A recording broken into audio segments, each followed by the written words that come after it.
السلام عليكم ورحمة الله وبركاته. السادة المشاهدين الكرام، ازيكم عاملين ايه؟ يا رب دايما تكونوا بخير.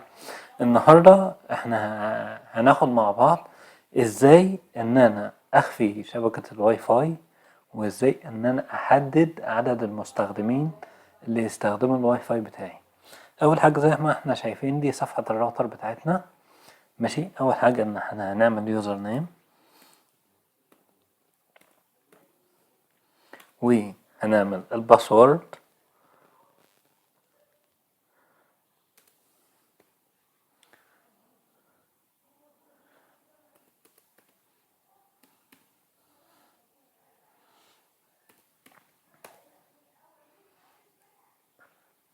تمام، دخلنا على الصفحة الرئيسية بتاعت الراوتر. احنا عاوزين دلوقتي نحدد عدد مستخدمين الواي فاي. هنخش على اول حاجة هوم نتورك. في عندنا هنا على الشمال دبليو لان سيتنج، هنخش عليها. قبل ما نخش عليها، ده المستخدمين، دي الأجهزة اللي استخدمت الواي فاي عندنا.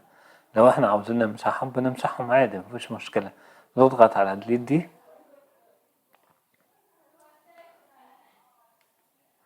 اتمسحت. تمام، نرجع بقى لموضوعنا الرئيسي. نخش على دبليو لان سيتنج، دبليو لان انسكريبشن. هنلاقي اسم الشبكة والباسورد وعدد المستخدمين اللي هو ماكسيموم سيلنتس. ماشي، هنا 5. هحط العدد اللي انا عاوزه. هو الطبيعي بتاع اي راوتر بيبقى 32 مستخدم.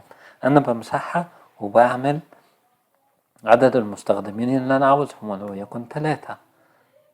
ماشي، وبنسيب السكيورتي زي ما هو. ماشي، والهايد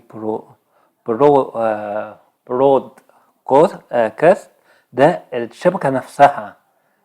لو انا لغيتها كده الشبكة هتبقى ظاهرة، انما انا عاوزها تبقى مخفية. هنروح عاملين علامة صح هنا وعاملين سيف. لما انا اعمل سيف هو هيفصل الواي فاي وهيشغله تاني.